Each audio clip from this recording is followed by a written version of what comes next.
Now we look at a small market team like the Charlotte Hornets that's been in a playoff drought for the last 8 years. The last couple of years they've been towards the bottom of the Eastern Conference when it comes to team standings. And from the outside looking in, or to the casual NBA fan, you might think it's because there's a lack of talent on the Charlotte Hornets or inside the Charlotte Hornets organization.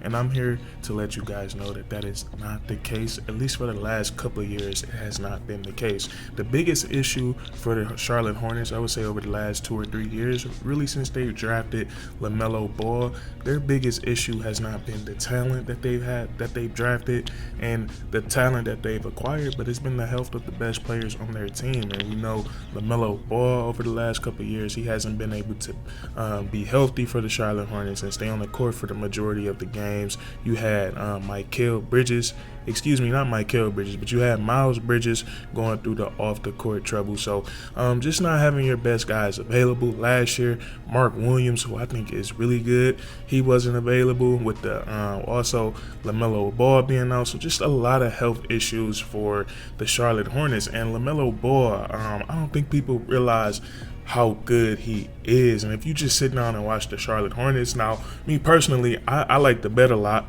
and I bet on the Charlotte Hornets. If you're a bettor, you can make some good money betting on the Charlotte Hornets, especially when LaMelo Ball is playing. Betting his player props or betting them as the underdogs, you can make some really good money. But if you watch the Charlotte Hornets and when LaMelo Ball is healthy, he is one of the most impactful players in the NBA. And we all know the NBA season is just now getting underway.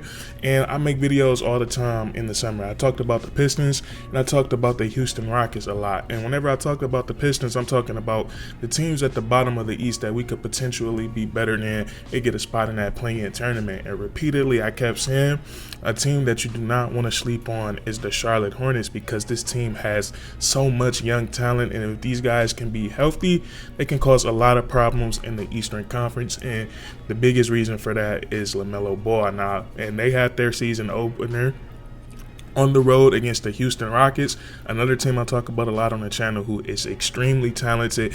And I think the Charlotte Hornets, albeit one game, I think they showed a lot of promise in this one game against the Houston Rockets. Now, we was just talking about betting. The Houston Rockets were heavy favorites coming into this game against the Charlotte Hornets, and for a second they were looking like they were heavy favorites for a reason. I think they got up by as much as 18, and then all of a sudden a flip switch within the Charlotte Hornets, and a big part for that is LaMelo Ball. And LaMelo Ball, before we dive into this game and we dive into how good he is, I just want to say it's really good to see him go out into the NBA and be competitive. And I'm around the same age as him, so I've been watching LaMelo Ball since he's been in Chino Hills, since he went and played overseas, since he came back and played at the high school in Ohio. I believe it was called Spire, with the blue uniforms. And it's really cool to see him be this good and this elite in the NBA, and he hasn't really changed his personality. And that's what you gotta love about LaMelo Ball. He seems like such a chill guy, such a laid back guy,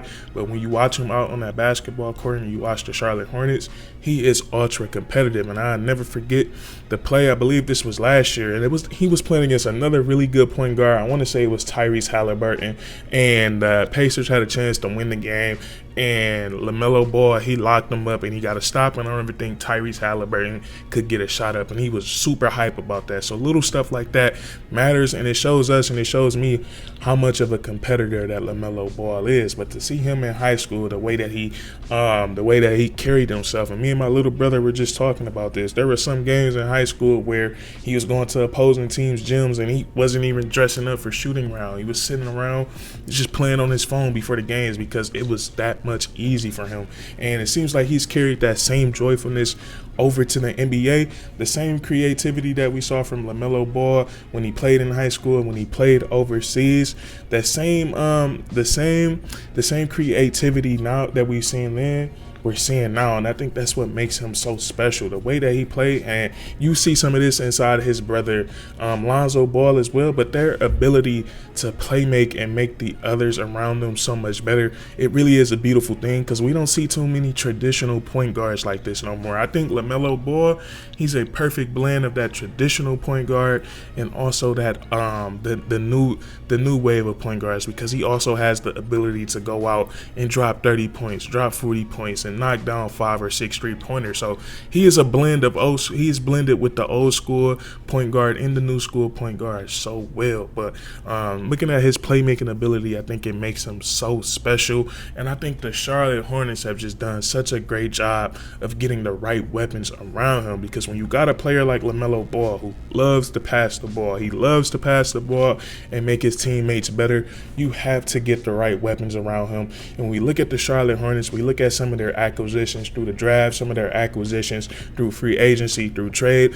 I think they've done a great job. Now, one player that I love that the Charlotte Hornets were able to get out to go out and go get, this was through the NBA draft. They were able to go out and get Mark Williams, who we didn't get to see in the season debut because he is injured, but I feel like he is the perfect center to have alongside LaMelo Ball. He's tall, he can rim run, he's pretty athletic, he's pretty mobile, and he's a really good lob threat, and he has so much potential on the offensive and the defensive side of the ball. So I love the addition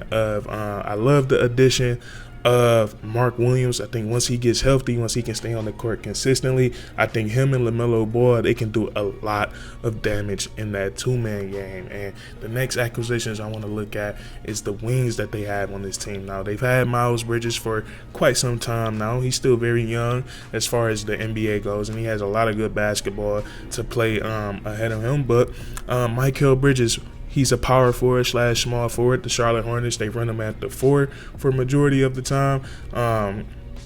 Well, I actually think he started at the 3 tonight with Caleb Martin. I think they started Cody Martin. They started LaMelo, Cody Martin, Brandon Miller. Yeah, Miles Bridges, I'm sorry, he played the 4. He starts at the 4 spot, but Miles Bridges also, he's a perfect player to have with alongside LaMelo Ball in the transition game. He's so fun to watch. He can run the floor. He's ultra athletic. You get LaMelo Ball and Miles Bridges in a transition situation and in a fast break situation, we all know something beautiful is about to happen. And then also in the half court, Miles Bridges is a guy that can do a little bit of everything well enough to make him a really good threat in the half court. He's a decent shot creator off the dribble, getting downhill, pulling up. He can knock down threes off the dribble, and then he's a great cutter. He's a great cutter and great finisher, and you want that in your players with LaMelo Ball running the show. Now, the biggest weapon, the best weapon that the Charlotte Hornets have gone out and gotten for LaMelo Ball is the wing out of Alabama, Brandon Miller. Now, Brandon Miller, he has special written all over him. I think he had a terrific season last year. He had an opportunity with the injuries that the Charlotte Hornets suffered last season. And in last night's game against the Houston Rockets, it looks like he was off to a terrific start. He's about to have a crazy game. He had 2 terrific highlight plays, one posterizer over Jabari Smith Jr., who's 6'10" and a really good defender. And then also he had an and 1-3 in that game as well. And he only played 10 minutes. I believe he left the game with a hip injury, but Brandon Miller is another player that's just he's perfect to have alongside LaMelo Ball because he's a wing that can score elitely at all 3 levels, but he can also play without the basketball in his hands. And he also, with his size, his frame, his athleticism, he has the opportunity to be a really good two-way player in today's NBA. But offensively, Brandon Miller is so special. He gets interviewed, or he got interviewed. I don't know who did the interview, but you guys all know he said his GOAT was Paul George, and it makes a lot of sense. We see the way he plays, and he has his own little special twist to it. But he can score from all 3 levels. He's tall, he's lanky, and he has an elite handle on the basketball. And then he's just supremely athletic. We saw a glimpse of it in this game when he got up and punched it on Jabari Smith Jr. So I'm looking at the Charlotte Charlotte Hornets, I'm loving these weapons that they've surrounded around LaMelo Ball. Also, the addition of Trey Mann. Now, can you guys let me know? I'm not sure if Trey Mann, did he come in the middle of last season from the Oklahoma City Thunder, or did he just get there this offseason for from the Oklahoma City Thunder?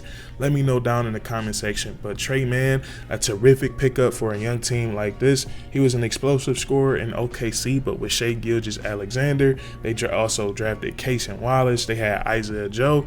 It really wasn't no way for Trey Mann to fulfill the duties that the Oklahoma City Thunder needed. They're looking for more 3-and-D guys like Alex Caruso. So with him being on the Charlotte Hornets, it gives him a lot more opportunity to showcase how good he is, and that's exactly what he did tonight in Game 1 against the Houston Rockets, being a spark plug off the bench. He finished the game with 28 points, and all his buckets were very timely. They were very clutch, and they really shifted the momentum for the Charlotte Hornets. They put out this three guard lineup. It was LaMelo Ball. It was LaMelo Ball.